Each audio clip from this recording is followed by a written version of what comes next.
WBP এবং KP constable নিয়োগের কথা মাথায় রেখে প্রতিদিনের মতো আজও আমরা কিছু গুরুত্বপূর্ণ জিকে নিয়ে আলোচনা করব।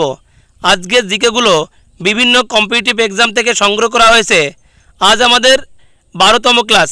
যারা এখনও বাকি 11টি ক্লাস দেখোনি তারা চ্যানেলে গিয়ে দেখে নাও এবং ভিডিওটি ভালো লাগলে অবশ্যই ভিডিওতে একটা লাইক দিয়ে চ্যানেলটি সাবস্ক্রাইব করে রাখুন। নাম্বার 1, যদি কোনো দ্রব্যের চাহিদা ও যোগান সমপরিমাণ বৃদ্ধি পায় তাহলে বাজার দরে কী প্রভাব পড়বে? সঠিক উত্তর অপশান নাম্বার ডি, মূল্য স্থায়িত্ব। অন্যদিকে চাহিদার তুলনায় যোগান যদি কম হয় তাহলে সেই দ্রব্যের দাম বৃদ্ধি পায়। অন্যদিকে যোগান বৃদ্ধি পেলে চাহিদা কমে গেলে সেই দ্রব্যের মূল্য কমে যায়। নাম্বার 2, সংবিধান কর্তৃক আঞ্চলিক ভাষাগুলিকে কততম তফসিলে স্থান দেওয়া হয়েছে? সঠিক উত্তর অপশান নাম্বার সি, অষ্টম তফসিলে যখন সংবিধান চালু হয় তখন মাত্র 14টি ভাষা ছিল। বর্তমানে অষ্টম তফসিলে 22টি ভাষা রয়েছে। নাম্বার 3, রাজ্য সরকারের চূড়ান্ত ক্ষমতা আছে? সঠিক উত্তর অপশান নাম্বার এ, রাজ্য তালিকার উপর। ভারতীয় সংবিধানের 7ম তফসিলে 3টি তালিকার উল্লেখ রয়েছে, যথা ইউনিয়ন তালিকা, রাজ্য তালিকা এবং যুগ্ম তালিকা। নাম্বার 4, সুলতান হওয়ার আগে ইলতুৎমিশ কোথাকার শাসক ছিলেন? সঠিক উত্তর অপশান নাম্বার সি, বদাউন। ইলতুৎমিশকে দিল্লি সুলতানের প্রকৃত প্রতিষ্ঠাতা বলা হয়। কুতুবউদ্দিনের আইবেকে শুরু করা কুতুব মিনারের কাজ শেষ করেছিলেন ইলতুৎমিশ। নাম্বার 5, শিখদের নবম গুরু কে ছিলেন? সঠিক উত্তর অপশান নাম্বার সি, তেগ বাহাদুর। তেগ বাহাদুরকে সম্রাট অরঙ্গজেব ইসলাম ধর্ম গ্রহণ না করায় 1675 সালে শিরচ্ছেদ করে হত্যা করেন। নাম্বার 6, চরম অজ্ঞতা থেকেই চিরস্থায়ী বন্দোবস্তের সৃষ্টি হয়, এ কথাটি কে বলেছেন? সঠিক উত্তর option number D, Edward Thornton. Number 7, Robert Clive প্রণীত দ্বৈত শাসন ব্যবস্থার অবসান কে ঘটিয়েছিলেন? সঠিক উত্তর option number B, Warren Hastings. 1772 সালে ওয়ারেন হেস্টিংস দ্বৈত শাসন ব্যবস্থা তুলে দেন। নাম্বার 8, ইন্স্যুরেন্স সেক্টর কার দ্বারা নিয়ন্ত্রিত হয়? সঠিক উত্তর অপশান নাম্বার এ, আইআরডিএ। আইআরডিএর full form insurance regulatory and development authority of India. এটি 1999 সালে প্রতিষ্ঠিত হয়। এর সদর দপ্তর বর্তমানে হায়দ্রাবাদে অবস্থিত। নাম্বার 9, কে সংবিধানের প্রস্তাবনাকে পলিটিক্যাল হরোস্কোপ বলে মন্তব্য করেছিলেন?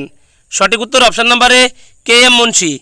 প্রস্তাবনা হলো অবজেক্টিভস রেজুলেশনের পরিবর্তিত সংস্করণ, যা 13 ডিসেম্বর 1946 সালে জওহরলাল নেহরু দ্বারা গণপরিষদে প্রস্তাবিত করা হয় এবং 22 জানুয়ারি 1947 সালে সেটি গৃহীত হয়। নাম্বার 10, সর্বভারতীয় কৃতক রাজ্যসভা গঠন করতে পারে যদি ওই সম্পর্কিত প্রস্তাবটি রাজ্যসভায় পাশ হয়? সঠিক উত্তর option number C, 2/3 সংখ্যাগরিষ্ঠতায়। Number 11, Nelang উপত্যকা কোন রাজ্যে অবস্থিত? সঠিক উত্তর অপশান নাম্বার এ, উত্তরাখণ্ড। উত্তরাখণ্ডকে দেবভূমি বা দেবতাদের দেশ বলা হয়। নাম্বার 12, পশ্চিমবঙ্গের কোন জেলার উপকূল রেখার দৈর্ঘ্য সবচেয়ে বেশি? সঠিক উত্তর অপশান নাম্বার বি, পূর্ব মেদিনীপুর।